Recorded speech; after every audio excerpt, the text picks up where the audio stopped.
This episode of the Sloopcast is brought to you by the Mad Canadian Barbecue Company. Mad Canadian Barbecue Company is an Ohio-based company where they say our seasonings will take your barbecue from good to great. As many of you know, I was off last weekend spending some time with the family, grilling, using some of these Mad Canadian spices. Some of them, of course, were my favorites that I shared with my family who also enjoyed. Those include the Sonoran Heat, the Smoked, and the Kerry Steak. And another of my personal favorite, probably a little too spicy for some, but if you like that little bit of a kick, the Four Horsemen, or even the Discord are great selections to go off of. Check out all the great seasonings the Mad Canadian has to offer at themadcanadianbbq.com. Be sure to use promo code SloopCast10, that's SloopCast10 at checkout for 10% off.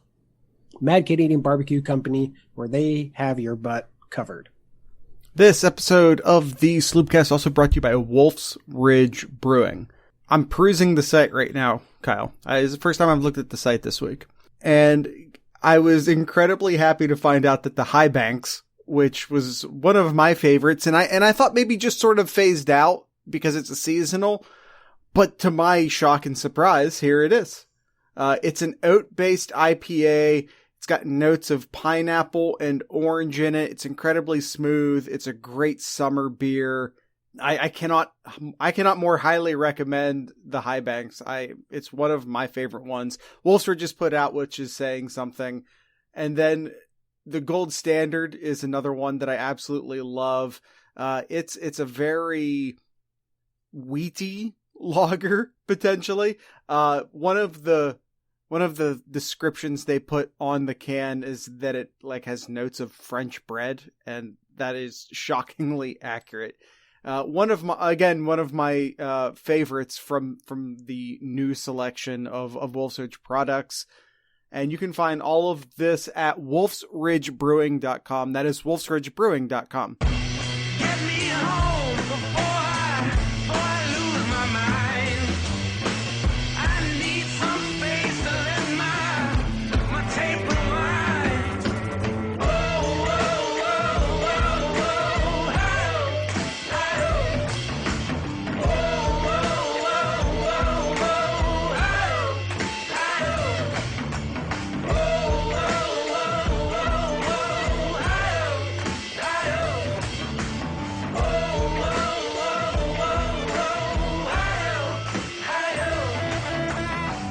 We've got barbecue back here. You're all invited. Welcome to the Sloopcast. How are you doing today, Kyle? Doing pretty well. How are you, Jared? Not great. Not great. What's going on? Oh, football and stuff, and Well, don't worry, COVID Jared. and stuff. Don't worry, Jared. I'm here to keep you on track. Well, that's helpful.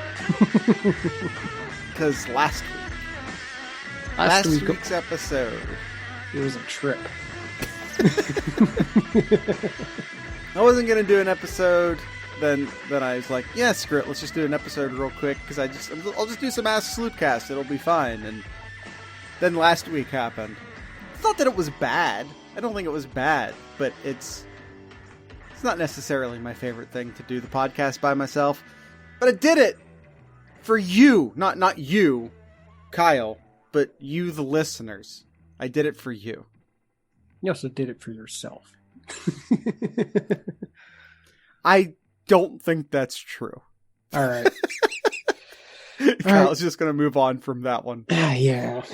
All right. Well, let's open the door here, Jared. We gotta start talking about the week that was last week here in college football. A lot of changes that's going to ultimately affect college football this year. Let's just kind of try to go in order of the days from last week. So earlier on the week, Ohio State came out and suspended all voluntary workout for all fall sports due to positive tests. We don't know any details. No details were given out from the university. Was that just a very few number of those were football players, though? Yeah, Alex Gleitman over at Buckeye Scoop reported that, according to his sources, it was, I believe, and I don't have Gleitman's exact quote in front of me, but his source told him that it was like just a few football players. It's not like LSU or Clemson numbers where it's like 30 plus play. It was apparently just a few. This is a very good time to suspend operations, because this is basically like the end of the voluntary workout season. And then very soon, I believe this week, the mandatory operations. Well, So I think that it's probably a really good idea to say, let's suspend operations. Let's get the super duper cleaning crew in here. Sanitize everything. Give everyone just sort of a break. Get everyone out of the facility. Get the facility completely cleaned out. Get it completely sanitized. Let the players who are currently, or have tested positive, let them isolate for a couple weeks. Then they can come back.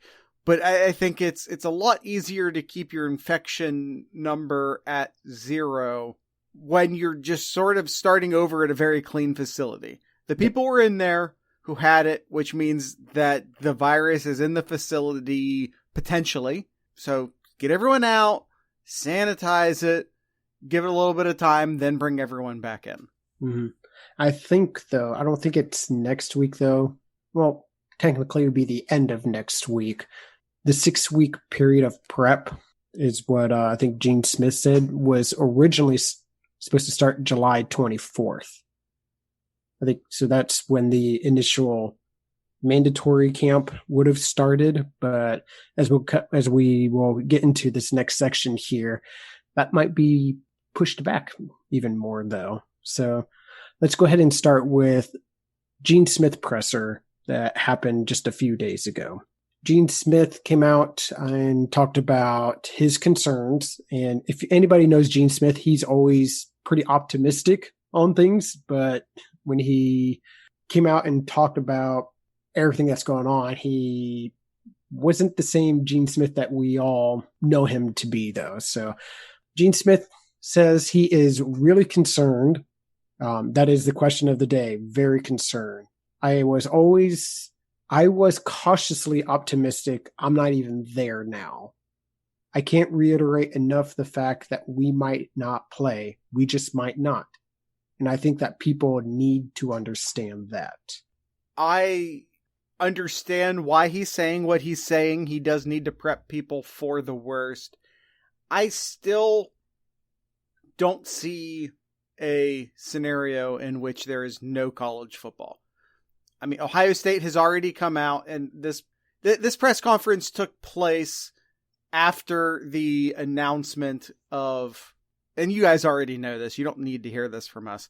This came out after the announcement that the Big Ten is canceling all non-conference games. And, we'll sort of get into why and all of that a little bit further down in the quotes. And I get why people took that. I mean, it is bad news. Let's not. Well, I get why people... No. This is bad news. Like, we were all looking forward to Ohio State and Oregon. Ohio State and Oregon are no longer happening.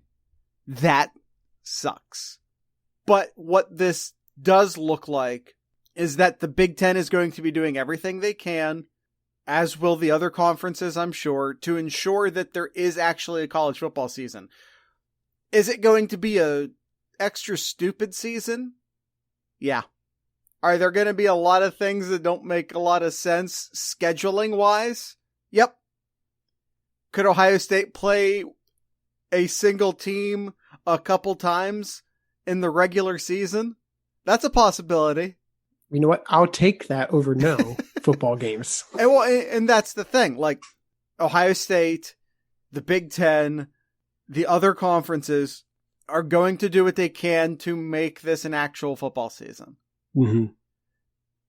So I think the biggest thing here, I'm kind of jumping around our notes here though, Jared. I think the biggest thing here, a lot of people were questioning is why, what makes the difference of having only conference games versus like, oh, hey, you can play Bowling Green. They're just a couple hours away. Why do you have to cancel that though? Well, here's what Gene Smith had to say about that. He said that he doesn't know if it makes it safer because he trusts that non-conference opponents would have done everything in their power to be safe. The key with conference play is the familiarity of traveling to those places, plus having September as an option for conference games is huge. If something happens in October, they can hit pause, they can move games. If an outbreak occurs and one school has to pause, they can change opponents. The flexibility is significant. Yeah, I mean, essentially, we're preparing for a college football season in which, like, let's say Ohio State has an outbreak of COVID, that they could just sort of pause their season for 2 weeks. The Big Ten just sort of figures it out schedule-wise. The other teams can continue to play. Ohio State's going to take off 2 weeks. So we may never know. That sort of flexibility is not possible. And that sort of flexibility is not possible if you're not controlling both sides of the schedule. The Big Ten can offer that sort of flexibility because it has the authority to be like, okay, you're not playing Michigan State next week. Now we're going to move that game off the schedule. We'll go find Michigan State a new opponent. We may get to a point where, oh, hey, Ohio State's playing Rutgers this week. Something happened as Rutgers. Oh, hey, now you're going to be playing Purdue now. Yeah. I mean, I don't know what the cutoff is, if it's 7 days or more or less as far as when you can change that. But yeah. I think that's a real possibility that, and again, I don't, maybe 7 days is just not enough to change such a thing. Well, and the other thing too you have to think about is the capacity of these stadiums too. Like, I know that some places... I've given up any hope that there's going to be fans in the stadium this year. Yes, I'm starting to lean that way too. But right now, Smith came out and said, well, back in May, he said, it could be like 40, 50,000 in the stadium. Yeah, he's now targets the capacity of 20,000 and said that it will be lucky if it's able to host any number of fans at the games too. So kind of going back to what you were saying about the flexibility, you don't have to worry about getting fans to travel, getting tickets and all that. You just have to worry about the players and equipment traveling then at that point. Right. And we could have a situation in which the Big Ten is renting out hotel rooms. Not Ohio State renting, just the Big Ten. They're going to rent out this block of hotel rooms, and whoever happens to be playing Ohio State that week is going to get those rooms. Yeah, and they just book that all fall, pretty much. Yeah, and I think that's the point. But as far as Rutgers go, Rutgers, I think, announced that they might not have in-person classes this semester, which might mean that there's no Rutgers this year.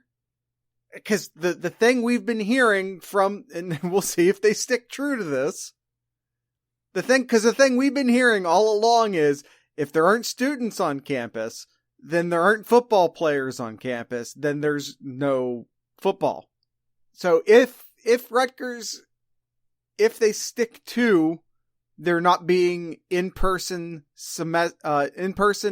classes this semester, and if they stick to this idea that no students, no football, Big Ten might be a 13-team conference this year. Now, thankfully, that team that's out is Rutgers. We won't really miss them that much. Well, and it does you could miss them because that's unless you're Michigan in certain years. It's a good win. It's a win in your schedule there. Yeah, I mean, why not? But yeah, again, and maybe that's I don't want to say it's a good thing, but now you have an odd number of teams in the conference, which might make quick shuffling and quick rescheduling a bit easier because you just have a team floating out there somewhere. I don't know. Maybe it's easier to match things up now if you have an odd number of teams. Mm-hmm. Yeah. That's just a random thought. I haven't put a ton of thought into that. It might be completely untrue. Yep. All right. Some other things that Gene Smith says here. Talks about the Future of Oregon series. Smith says that he has talked to all three of the athletic directors for the non-conference opponents that they were playing this year and trying to reschedule them in the future. But says it's too early to know whether the Oregon game in Columbus next year is going to take place or be moved or canceled. Yeah, I mean, you do a home and home because this team comes one year and the home team collects the revenue. Then the next year, that home team gets to collect the revenue. And all of a sudden, the home and home doesn't make a lot of sense if one of the teams doesn't get to collect the revenue. What does that mean? This Oregon game gets moved not next season, but the season after, or maybe you just shuffle the whole thing back. Maybe you play a neutral site, because a lot of people are like, well, just do a neutral site at Jerry World. Okay, but the problem with that is that there's a lot of home and homes that had one of their games canceled. And not everyone can go play in Jerry World next year. Mm-hmm. Well, everywhere doesn't have to play in Jerry's World. Just play in Peyton's house. And that sort, again, like Kyle says, instead of going to sort of the classic neutral sites, which are the Mercedes whatever dome in Atlanta, or Jerry's World, or, those are sort of the common ones. But yeah, why not in whatever the Detroit Dome is called? I still want to call it Pontiac because I'm old. But, or in the Colts Stadium, you could play it there. There are options. There are a lot of pro stadiums. And again, like, you could still call it a neutral site if you played it in Cleveland or Cincinnati, as long as the Oregon fans had their fair share of the tickets. Mm-hmm. Yeah. So outside of Oregon, what about Bowling Green and Buffalo? Those are, yeah. I think this whole thing with non-conference games is going to hurt severely these other non-Power 5 conferences, such as the MAC. I saw an article earlier in the week about the MAC conference is just going to be, it's going to leave a huge hole. It's going to be really hard for them to make up the lost revenue from being able to play Power 5 conferences. I saw here that Bowling Green could lose $2.2 million from games this year, and almost over half of that playing Ohio State. That's a big concern too, and I understand that safety and the health of people come first and foremost, and it absolutely should. But it's going to leave, as what this article from Buckeye Extra says, it will leave a ripple effect in the MAC. Yeah, it's not great if you. I mean, I don't know, but I have to imagine that Ohio State still owes Bowling Green some money. I don't know if this was a fact, but I read about that if there was anything about like an act of God or something like that, that they'd pretty much be opt out and not have to pay them. I don't know if that's true or not, but that was something that I read. Doesn't have to versus might still. Yeah. What confuses me is, but Gene Smith did say here that there will be talks next week about what to do with payouts owed to Bowling Green and Buffalo. So it might, given what Gene Smith said, it sounds like that they still have to, but we'll see though. Yeah, it sort of boils down to we'll see with pretty much everything. Everything, yeah. Yeah. Gene Smith says he's hopeful they can schedule 10 conference games. That is the preference right now. Smith isn't looking at pushing the July 24th start of the 6-week period of prep because they've been moving on a day-to-day basis, and he doesn't want to speculate there. And he also said that there are no plans to cut any sports or cutting pays for coaches at the moment. Which is, I mean, especially for the sports is huge because there have been a lot of sports cuts across the country. Just, we simply no longer offer tennis, I think has been one I've seen a few times. And, you know, that's players' scholarships going away. And that's, you know, if not the current players, maybe those are still honored, but future tennis players or whatever the sport might be. Yep. And maybe those sports come back and also, like, maybe they don't. I don't know, but it's one of those situations in which it's really good to be Ohio State. It's very good to be Ohio State because the pockets are so deep, because you have all that Nike money, because you have all that Big Ten Network money, that Ohio State will survive this better than most schools. And if worse comes to worse and the COVID thing is even worse than we're all, and maybe there's setbacks as far as vaccines, and if this extends and lasts a lot longer than we all hope, I don't know what this does to the future of college football. Could this push us faster towards a semi-pro type structure in college football? That's a bigger topic for another day. But, you know, something we've talked about before where college football can't continue to govern Ohio State and Bowling Green like they're the same thing when they aren't. They simply aren't. Bowling Green, their entire budget is based on walking into Ohio Stadium, taking an L in exchange for a paycheck. Their entire athletic department is dependent upon that game. Those two teams are not on the same level, and we all need to quit pretending that they are. And trying to govern them the same, and trying to make rules to fit both institutions. And that handcuff of pretending that that's the same is making all of this gesturing towards the world is what all of it is making it all a little bit more difficult, which is why the Big Ten and the Pac-12 has followed suit at this point. They've just said, you know what, we're just going to do everything in-house this year. Because it was just too difficult to pretend that Bowling Green and Buffalo are on the same level.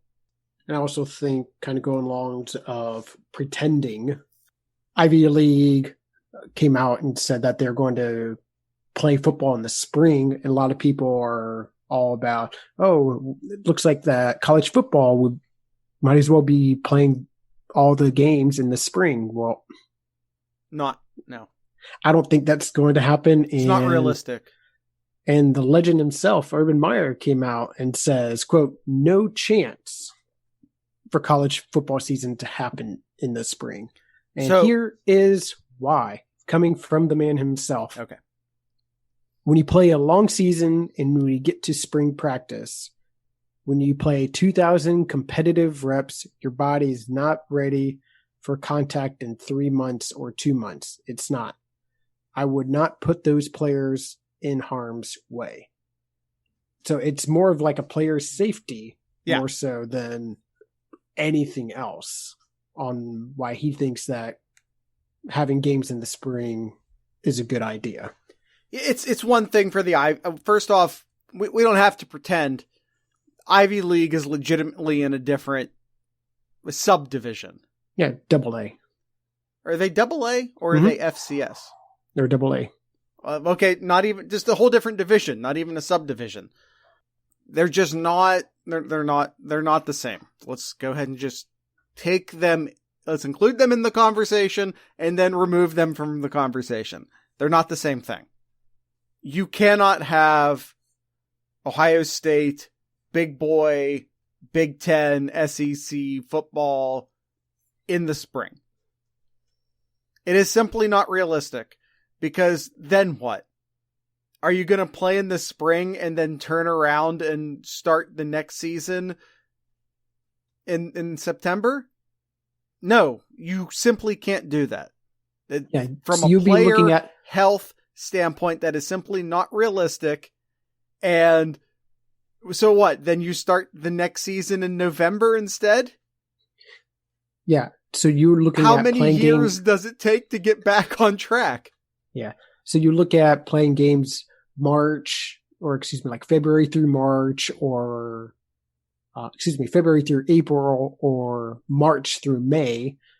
And yeah, you're looking at month and a half, 2 months of rest before you gotta get back into fall camp, get ready for the fall games. It's just, football is just on a completely different level in terms of the type of rest that you need to get ready for next season. And then let's talk about what the weather is like in the deep South in the spring. That's also not necessarily safe to be playing football in. That's incredibly hot weather. You're talking about deep South, and you're talking about March, April.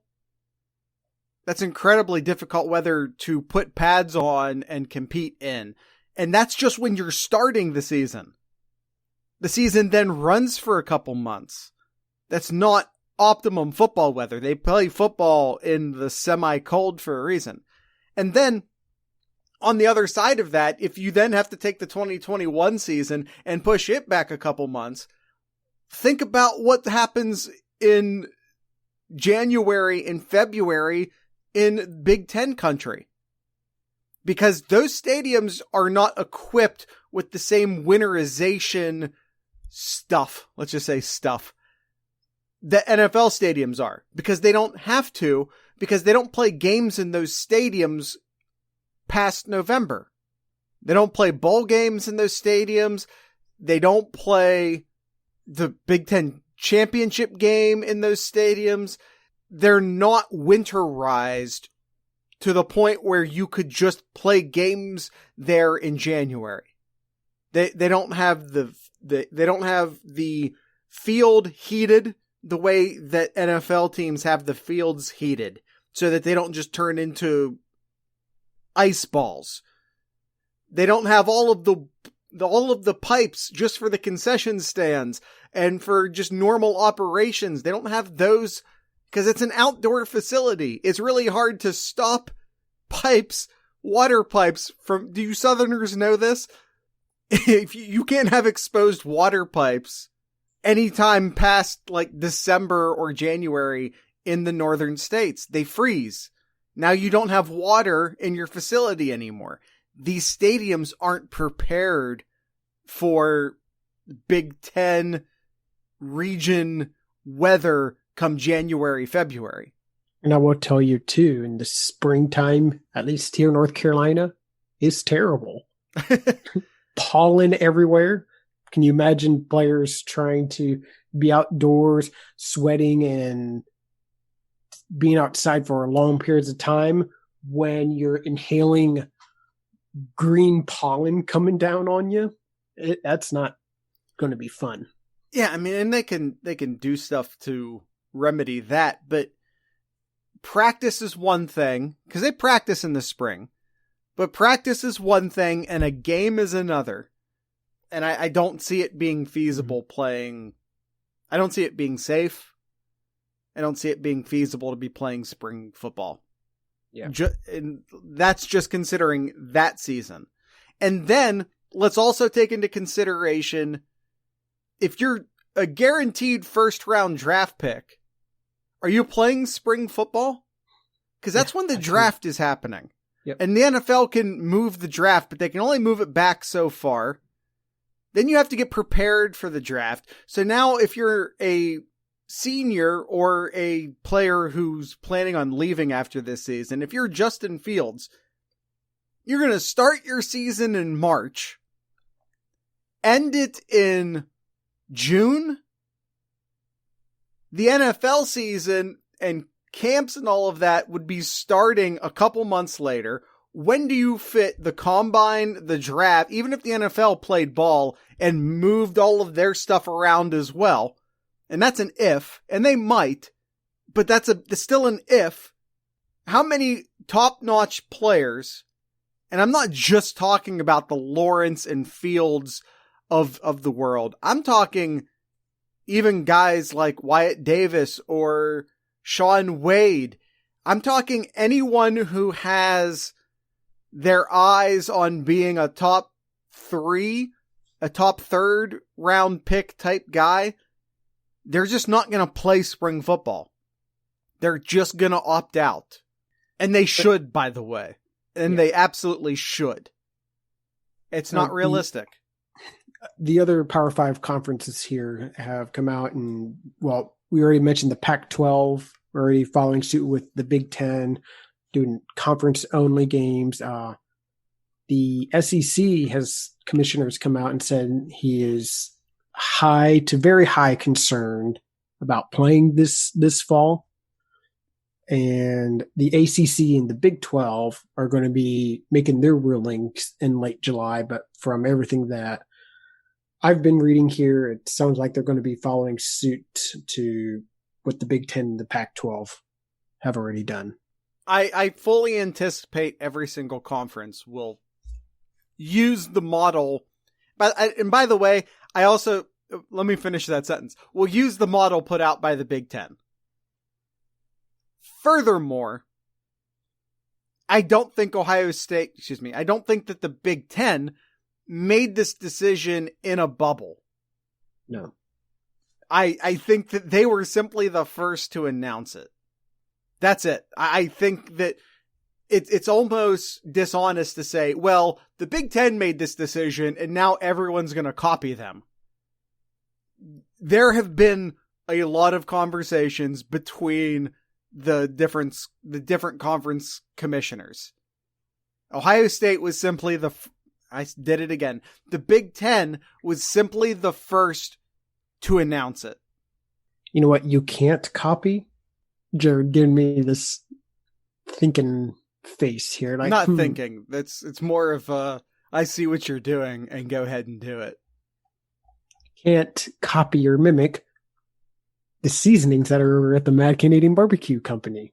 Our sponsors for today's episode, the Mad Canadian Barbecue Company. I've mentioned some of my favorites top of the show here. So let me tell you some of the other great seasonings here at the Mad Canadian. If you haven't heard already in the past, seems like forever now that the Mad Canadian has been a part of the Sloopcast here. But Mad Canadian has also the Brits Blend, Coffee and Q, the Savory 2-Border, the S&P Bud, and the Ope. Very, very flavorful seasonings, all with their own unique spices and kicks to them. You'll find one for you, probably more than one, but at least one over at the madcanadianbbq.com. Be sure to use the promo code Sloopcast, almost there. Sloopcast10. That is Sloopcast10 at checkout for 10% off. Mad Canadian Barbecue Company. They have your butt covered. This episode of the Sloopcast also brought to you by Wolf's Ridge Brewing. Kyle? I was going to say guys. Ooh. Then I said Kyle. So it came out Guile. Is that a Street Fighter? Yes. Okay. But this episode of the Sloopcast is not brought to you by Street Fighter. This episode of the Sloopcast brought to you by both the Mad Canadian Barbecue Company and, of course, Wolf's Ridge Brewing. One of my absolute favorite beers offered by Wolf's Ridge Brewing is the Heartlandia. I'm an Ohio guy, and I wear my Ohio pride on my sleeve. And this is like the all Ohio beer. Of all of the beers from Ohio, this one is the most Ohio. It's called the Heartlandia. The style is an American lager. It is made from Ohio malt, Ohio hops, and it's just the most Ohio proud beer you could possibly find. It's in a bright red can. If you're, I was going to say tailgating. I don't know if tailgating is going to be a thing this year or not, but if you're home gating, I just invented that word, home gate with hire me. I invented a thing. Everyone should hire me. Kyle, can I trademark that? We're home gating with the Heartlandia and Wolf's Ridge Brewing. It's an easy drinking American style lager. If lagers are your thing, I already mentioned the Gold Standard, which is amazing. There's the Modern Lager, which is more of your classic, almost Pilsnery style lager. And they actually have, Kyle, the mixed lager 6-pack, which comes with the Hammer Toss, the Crispy, the Heartlandia, the Gold Standard, the Modern Lager, and the one with the German name that I can't pronounce, but it's a smoked lager. And Kyle, this is one of my favorite man, I can't talk today. One of my favorite flavor profiles on the can. Campfire is a flavor profile. I like it. Bacon and savory. Ooh. Those last two are really good. The campfire part might sound, but no, trust me, it's great. I just drank one the other day. I love this beer. A lot of people might be scared off by the thought or maybe past experience with other bad smoked lagers. This is not that. This beer is amazing.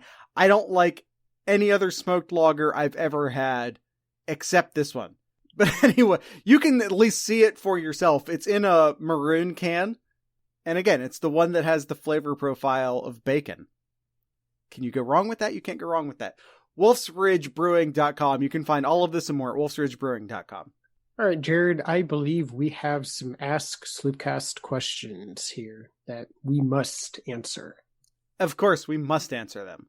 It's in the contract. Yes. I have to say, the guys over on the Discord channel went a bit crazy this week. So, I don't think we're going to be doing all of them because y'all are nuts, but we will be doing a good number of them. I mean, they came up with a nickname themselves, so. Yeah, they call themselves the Sloop Cats. I'm still not 100% sure how to feel about that, but they're rolling with it, so what am I going to do? Look at the first Sloop Cat here. Suncard. Don't encourage them. Suncard 19 asks, what is the best way to get your dog to stop doing something? Simple for me. I just say, you want to go to timeout. He stops, looks up at me, and is like, okay, I'm done. I'll listen. So what Kyle is saying and what I'm saying is that you have to be consistent. Use a consistent phrase, whether it be and tone. Use Tone a consistent phrase, a consistent tone. Be consistent on when you correct them and how you correct them. Don't let them get away with it sometimes and not other times. You have to be consistent. And for me, sometimes even talking in Spanish too, for the little Spanish that I know. All right, another question from Suncard. If the Bucks had to do a home and home with the Big Ten this season, who would you prefer? And Rutgers is not allowed. Why would I pick Rutgers? I mean, you're taking Rutgers off the table, which I appreciate, but it's understood, right? Mm-hmm. A couple ways that I interpreted this. The first one is how to make Ohio State's schedule better. Mm-hmm. And that would be probably playing Michigan twice. I want to play. Ohio State, I think, is like 7 years away from from, or I should say 7 straight wins away. Maybe shouldn't just hand Ohio State those wins. I think the number's either 7 or 8 at this point of Ohio State catching Michigan in the all-time Big Ten record. Anything we can do to accelerate that, I'm all for. Let's just play Michigan 10 times. Let's get that record. Let's get that all-time record. Let's do it. Even if it's 8 or 9 out of 10 there, that's still... How dare you? I'll give them 1 because maybe someone gets sick or something like that. I don't know. That's true. That's true. But yeah, my answer is Michigan. I'm trying to get that. That's like the last thing they have is we have the all-time record. That's the only thing they have. It's all they have left, and I want to take it from them. Let's play Michigan as many times. This is already a stupid year. It's already going to be a stupid season. There's no out-of-conference games. There might not be any bowl games. We don't even know if there's going to be a playoff this year. We don't know what's going to happen this year. It might just be enough football, let's be honest, to fulfill their TV contract obligations. Yep. Let's be real honest. There might be just enough football to do that. All right. You convinced me, Jared. The answer is Michigan. It's Michigan. Let's let this season mean something. And let's just play Michigan 10 times. And let's get that all-time record. I'm kidding. But you're not. But you're not. All right. One last question from Sun Card. How many bowl games should there actually be? Under normal circumstances or under COVID circumstances? However you want to take it. Under normal circumstances, just as many as you need there to be. I'm not one of these, bowl games used to mean something, and when you let everyone into a bowl game, I'm not that guy. Bowl games don't mean anything anymore. Can we get over that? Like, it's just more games. It's more games for us to go over than for us to. It's more college football. Duncan are also from the Discord. Duncan from the Discord. It took us a second to get there from a nickname standpoint for Duncan, but we're there now. It's Duncan from the Discord. Duncan from the Discord replied to that saying, "And why is the only appropriate answer more?" Yeah, more. As many bowl games as you got. I'm here for them. I'll watch Buffalo play Louisiana Lafayette. I'll do it. Try and stop me. That being said, in COVID, the answer is maybe 0. But I hope that that's not the case, because all of the bowl games will be amazing this year in my mind, because it will be the only time we've seen teams play outside of their conferences. Mm-hmm. Yeah, it will be. So if that's going to be the challenge, and that's going to be the challenging part too, is the whole who have you played and how good have you looked at? I don't see how they can use the same rules or the same guidelines they've used in the past for this year if it were to happen. Well, the good news is that no matter who you are trying to put down, you're trying to, Clemson or, Bama, and you're trying to take the resume down. This year, when you say they didn't play anyone out of conference, you're solid. You look at your out of conference schedule. You didn't play anybody. That's right. I went there. And no one can argue that. I hope there's a bowl season this year, but I don't foresee one. Yeah. All right. Duncan from the Discord. From the Discord. What is your favorite name sponsor for a minor bowl game? Now, I do like some of the ones that we have done in the past where we don't say the sponsors, we come up with our own. Yeah. Yeah, you should definitely listen to our bowl preview from last year. Those are fun. Those are fun to do. I have the graphic for the confidence thing. I got it here. I have it too. Yes. let's see. There's the Walk-Ons Independence Bowl. That could be taken the wrong way. It's an early favorite. How about this one? The Tropical Smoothie Cafe Frisco Bowl. Tropical Smoothie. Where is Frisco? What's the Frisco Bowl? Unless it's in a tropical climate, and it's not, then that sounds like false advertising to me. Frisco, Texas. Yeah, that's not tropical. The Bad Boy Mowers Gasparilla Bowl. Bad Boy Mowers might be the new favorite. I still like Walk-Ons. Well, the Holiday Bowl is sponsored by the San Diego County Credit Union. You want to know the Sun Bowl? Who sponsors the Sun Bowl? Who sponsors the Sun Bowl? Tony the Tiger. Tony the Tiger. Not Frosted Sun Bowl. Flakes.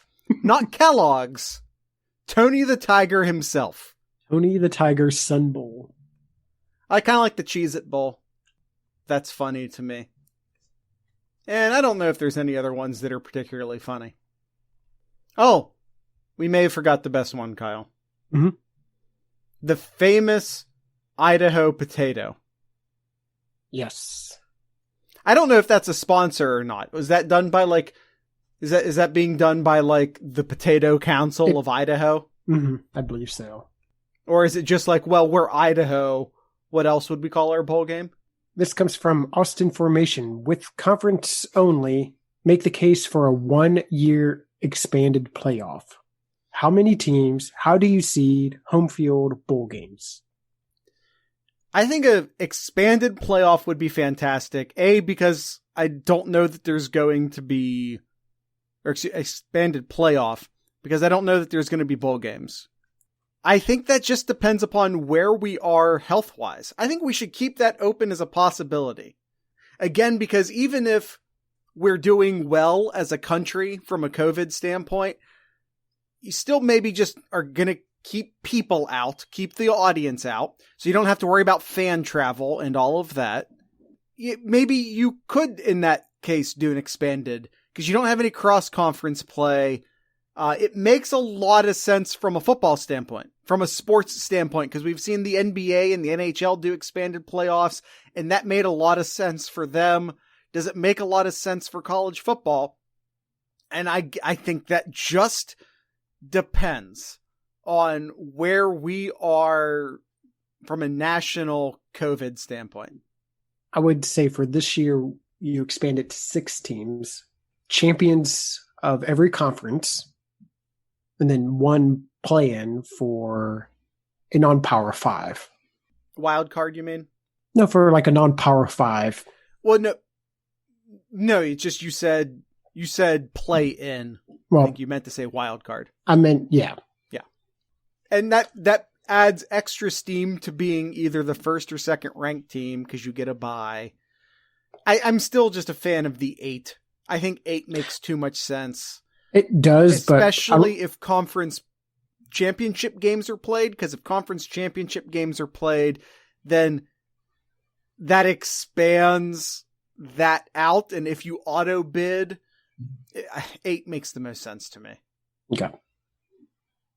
And how do you seed home field in the bowl games? There's no perfect system. It's going to have to be an eye test. The seed is just what it's always been. It's the playoff. Not commissioners, the playoff committee. That's it. It's the playoff committee. That's all it's ever been. That's all it's ever going to be. I think for the foreseeable future is the committee system. Yeah. Bowl games, any of them that leads up to the Rose Bowl being the championship. Honestly, I could foresee it just being played in a single stadium this year. Yeah, that too. Just go to Dallas or Atlanta or whatever dome you want to play in. This is the game Saturday night. This is the game Sunday night. This is the game Monday night. That's actually kind of cool. Now that I'm saying it out loud, you just have a college football playoff game every night. So what? You play a game on Tuesday night. Who cares? It's December or January or whenever we're doing this. Screw it. So what? Out of 8 teams, if we do an 8-team, that's 4 in the first round. So that's 2, then 1. Friday, Saturday, Sunday, Monday. Mhm. And then the next weekend, you do Saturday one on and Sunday. Friday night and one on Saturday night. And then a week off, or then You probably put a week in between. Yep. And then a week for the championship then. Yeah. That makes so much sense to me. And just play it in one stadium to limit travel, do the bubble system like the NBA is doing for the playoff. This makes too much sense. Kyle, we fixed it. Done, co-signed by the Sloopcast. Co-signed? No. We're the original signers. We're the John Hancock on this. Mad Canadian. The Mad Canadian asks us, Jared. Yeah.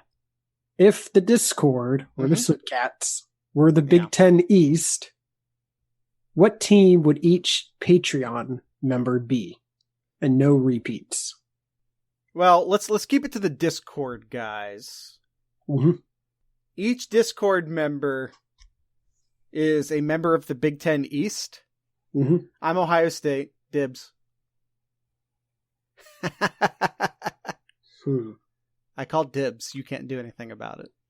Who are you? We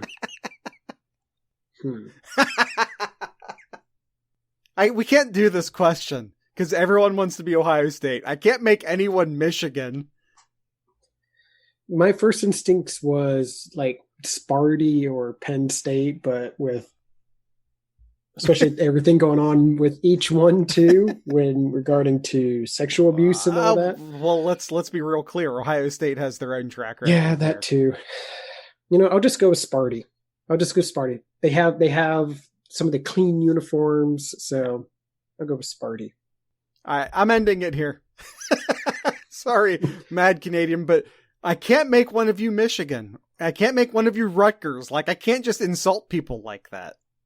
Especially considering you're contributing monthly. I can't just insult you. I can't do it. I'll tell you what, Mad Canadian, you're the Minnesotan because that's almost Canada.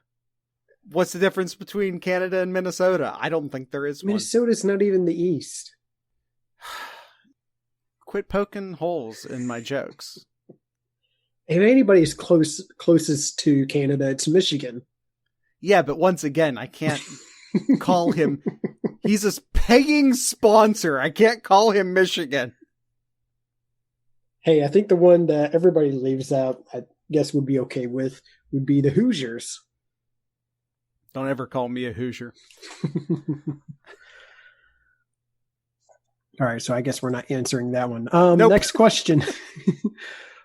Austin formation. If you were to put odds on another freshman receiver having more yards than Fleming this year, what would the odds be for each of the others to beat him out? I mean, the answer is Fleming, but I don't know that I would consider Fleming a huge favorite over G. Scott. Okay, so the incoming freshmen that we have here is Fleming, Scott, Smith, and Cooper. I don't necessarily think that Njimba is all that far behind either. And is a lot of this just because of the simulation that the Buckeye Scoop has been doing too, or Fleming is just having a crazy year too? Potentially, yeah. But, simulations are simulations. Yeah. So what are the odds be for each of the others to beat him out? I don't consider Fleming a huge favorite, again, over Scott. So if I were to put, so I think it's between those, well, 3 of the 4 there. Yeah. Fleming, Smith, and Njimba. So, and by the way, Cooper's great too. Like, this is almost turning into well, it's not Cooper. It's not supposed to be that. No. So I would give it 40% would be Fleming, 22% Scott, 18% Njimba. Okay. I'll just co-sign that because I don't feel like doing math. That is 100% Jared. Yeah, I know. I trusted that you were right. I didn't trust that I would be right. Well, I should have said like 17% and then 1% Cooper, but Giving him 1% is almost more insulting than leaving him out. all right. All right, last question here from Brawley. What's your favorite kind of cheese? One that goes in my mouth. I like provolone. I like a good pepper jack. Ooh. Pepper jack on some burgers that are seasoned from the Mad Canadian. Yeah. With a can of Heartlandia from Wolf's Ridge Brewing on the side. We're so good to our sponsors. What are you putting on that pepper jack burger? Is it the Kerry steak? Yes. Yeah, I think so. Or if I wanted a little bit more of a kick, the Sonoran Heat then. I feel like maybe you do the Kerry steak, but then just put a little bit of Four Horsemen on there as well. You do that too, but I have a wife who doesn't really like a lot of spicy food. She doesn't. She can just have the Kerry steak, and you could just do a little bit of the Four Horsemen on the one for you. Perfect.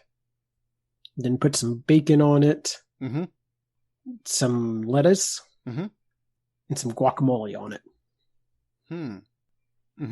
Okay. How about a fried egg? How do you feel about a fried egg on a hamburger? Once in a while. I haven't had one in a long time, but it's a mess.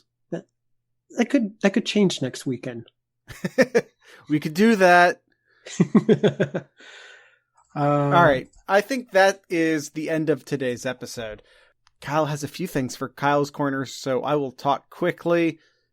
Want to first off just thank everyone for listening. I want to encourage everyone to wear a mask, please. We're trying to get this football season done. Everyone, please, just, I know you don't, depending upon where you live, I know you don't have to. And I know that they aren't 100% effective, but like a seatbelt isn't 100% guaranteed to save you if you get into a car accident. That doesn't mean you don't wear it. Even if the mask only helps you 50%, maybe still wear it. Just we're trying to at least slow things down, even if we're not preventing it. Wear a mask, please, everyone. And everyone check out the Teespring store. Everyone check out the Patreon page if you want to be a part of our Discord and I guess be a Sloop Cat. Are we going with Sloop Cat? We're going to have a serious conversation with the Discord if we really want to go with Sloop Cat. We do. All right. And I think that's follow us on all the Instagram and Twitter stuff. At Sloopcast and all the things. Kyle, what's your Twitter handle? Yeah, the crazy one, crazy with a K and one spelled out. All right, Kyle, what do you have in Kyle's Corner this week? Since you kind of disrespected it last week, I will go ahead and do a couple here. I did not disrespect it. I simply acknowledged that you weren't here to do it. How did you get disrespect out of that? You didn't even have one. I can't have a Kyle Corner without a Kyle. I didn't have a Kyle Corner when I had Gerd on a few weeks ago. That's true. I still stick by it. All right, a few things here. Basketball related. Basketball. The basketball tournament is going on, and unfortunately the Carmen crew got upset in their first game. Obviously disappointing that I didn't get to watch them at all this year, though. A lot of anticipation that this was Aaron Kraft's last year, but after being knocked out in their first game, he left the opportunity to play next year open. I personally don't see it, but if he does, great. But we'll see how next year goes. Staying on basketball related terms, Gene Smith indicates that for basketball games this year, none of them will be played in St. John's Arena. And this is due to Ohio State having only 16 home games this year. Normally they would have like 19, 20 home games. In that case, yeah, they could have maybe one of those games played in St. John's Arena. But at least for this year, don't anticipate any games to be in St. John's Arena. And lastly, Jared, hell is real. hell is real, and Cincinnati FC just could not keep up with the Crew late Saturday night as the Crew just demolishes Cincinnati 4-0. That's the name of the Columbus Crew, whatever Cincinnati, whatever rivalry. That's the name of the rivalry. I was just making fun of. I just wasn't saying their name. Okay. Yeah. But that's the name of the rivalry in case anyone was a bit lost in why Kyle just dropped a hell is real at the end of the podcast. The first goal from the Crew was pretty. Oh, Chef kiss. That is an early candidate for goal of the year. That was early. Is it early? It is early. It was a thing of beauty. But it's July. It was a free kick. It was the first game of the season. No, it wasn't. You're right. It wasn't. I know. I was there for the first game of the season. You were. Or yes. at least the first home game of the season. It was a free kick. It feels like forever ago. Free kick with a bend going over the defender's head and just kisses the corner of the post and goes in. Thing of beauty. Kyle loves some good soccer play. Yes. But that was some bad defense by Cincinnati. And that's all I got, Jared. All right, that is the end of the episode. I forgot to line a band up because I'm bad at my job. Let's see. Gotta line up a band. Gotta get a band. Really wish they'd start doing concerts again. One, because I want to go to them. But two, because that's how I'd always pick out the bands. And now I can't do that anymore. Tonight's ending music will be brought to you by a band called Joy Ceiling. You can check the show notes for the song title. And I'd like to encourage everyone to drink local beer, listen to local music, and of course, support your local podcasters. Once again, this is Joy Ceiling.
Joy Ceiling for ending today's episode. And thank you, as always, to the Mad Canadian Barbecue Company for sponsoring today's episode.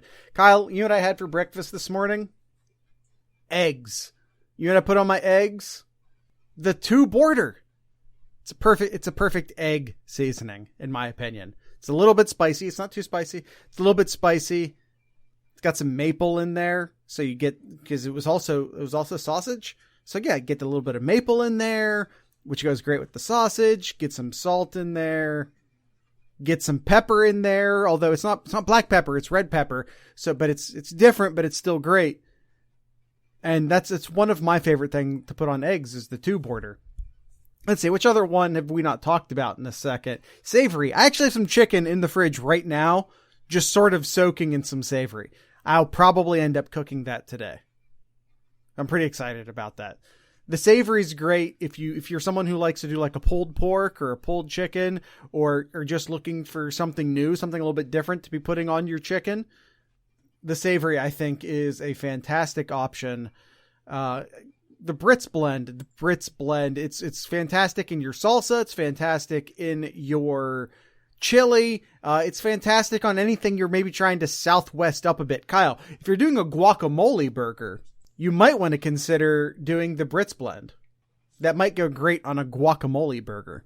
Then, of course, there's the Old Fashioned, which is based off of the cocktail, the Old Fashioned. It's bourbon, it's cherry, it's a little bit of sweet. It's fantastic. And then there's the Mad Hatter, which is a finishing salt. It has lime in it. It has red pepper in it. And I like putting it on my chicken tenders. I'm an adult. I eat chicken tenders. So what? Want to fight about it? But I put it on my chicken tenders. It's great. It's also great on just like regular chicken, on adult chicken. But yeah, if you go to the Mad Canadian BBQ.com and use the promo code SloopCast10 at checkout, you'll get 10% off your entire order. It doesn't matter if it's one bottle or 10 bottles of Mad Canadian seasoning. You get 10% off your entire order using SloopCast10 at checkout. That's SloopCast10 at checkout. This episode of the Sloopcast also brought to you by Wolf's Ridge Brewing. I talked a little bit about the lagers on the last ad read. Let's talk a little bit of IPA. The Pack IPA is an American style IPA, has notes of like pine and resin with some tropical notes in there as well. It's fantastic. The easy drinking Citrus Surf IPA. It's got a little bit of, it's not overly fruity, but there are notes of like grapefruit and orange in there. It's an incredibly easy drinking IPA. I think on the last episode I said it was like part shandy, which some people might take the wrong way because, you know, shandies have I personally like a shandy, but it's not a shandy. I want to say that right now. It's an IPA. It's just an easier drinking IPA. Also available in the IPA area is the High Banks, which I mentioned in the first ad read. They also have the Ripple, which is an Indian Pale Lager. So a little bit different. Not quite. That's not a India Pale Ale. It's an India Pale Lager. Check out that for something just a little bit different.